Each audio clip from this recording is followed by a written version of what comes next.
When we think of fearsome warriors of Asia, the names of samurai or Mongols often come to mind. But tucked away in the remote mountains of northeast India lies a people whose bravery, culture, and fierce resistance against outsiders made them legendary, the Nagas. Even the mighty British Empire, which once ruled over a quarter of the world, could not completely colonize the Naga Hills. Why? Let's break down this fascinating story. The Nagas are an indigenous group of tribes living mainly in Nagaland and parts of Manipur, Arunachal Pradesh, Assam, and across the border in Myanmar. The Nagas are not one single tribe, but more than 16 major tribes and several sub-tribes, like the Angami, Ao, Sema, Konyak, Lotha, and Chang. Each tribe has its own language, customs, and festivals. Traditionally, the Nagas were known for their warrior culture and the practice of headhunting, taking the heads of enemies as trophies of valor. To them, it was not brutality, but a mark of bravery, protection, and fertility for the community.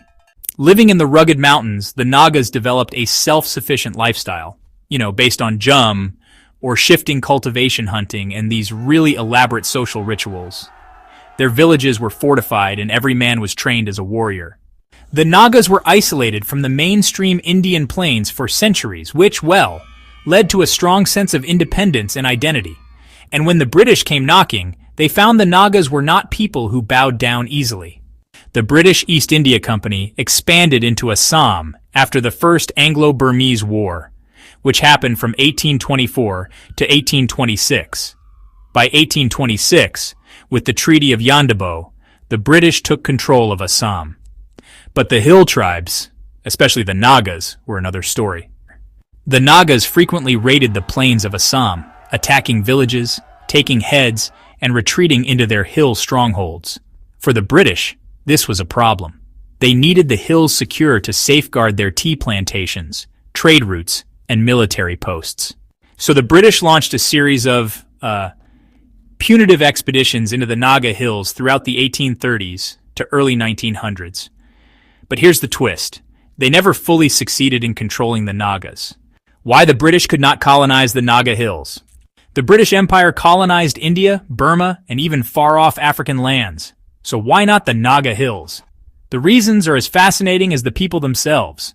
The Naga Hills are part of the Patkai mountain range, steep, forested, and full of hidden paths. To the British soldiers, who were trained in open battlefield warfare, this was alien terrain.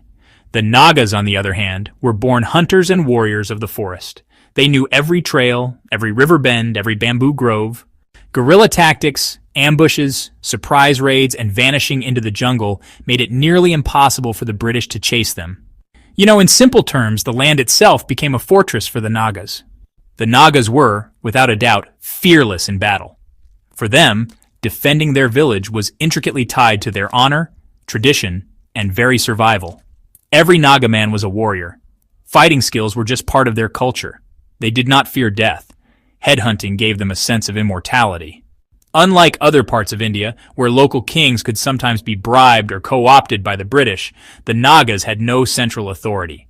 Each village was independent. This meant there was no single leader the British could negotiate with to control the hills. For the British, it was like fighting 1,000 small republics, each with its own fierce army. The British, at the height of their power, were practical. They asked themselves, was it worth pouring soldiers' money and resources into conquering the Nagas? And the answer was mostly no. The Naga Hills had no gold mines, no spices, no major trade centers. Unlike Bengal or Punjab, they offered little economic value. Every expedition into the hills cost the British dearly in terms of men, weapons, and morale. So the British often adopted a so-called non-interference policy, only sending punitive expeditions when raids became just a bit too frequent. The British loved to control through divide and rule. Finding a king, a prince, or a local elite who could serve their interests. But among the Nagas, there was no king. Villages were actually self-governed by councils. This honestly made British administration extremely difficult. Even if one village agreed to peace, the next might launch a raid the following week. For the British, it was like playing whack-a-mole with warriors who never stayed down. Headhunting terrified the British soldiers. Imagine, marching into dense jungles knowing that every shadow could be a warrior waiting to take your head. Not just kill you, but decapitate you as a trophy. This psychological warfare worked. Many British records describe the Nagas as savage or ferocious, but behind those words was respect mixed with fear. By the late 19th century, the British realized they could not fully colonize the Naga Hills. Instead, they established small administrative outposts like Kohima, Mokochung, and Woka. Missionaries were allowed to enter, spreading Christianity, which eventually transformed much of Naga society. Nagaland today stands out as the only state in India where the entire population of Nagas are Christians, belonging to various denominations, mainly Baptist. They embrace the phrase, Nagaland for Christ, a powerful declaration of their collective faith and identity. The Nagas' resistance left a legacy. They were among the few communities in India never fully colonized by the British. Their fierce independence later shaped the Naga nationalist movements after India's independence in 1947. Today, the Nagas are remembered not just for their warrior past, but also for their resilience, cultural pride, and unique identity. Their warrior spirit continues to be both feared and respected in India even today.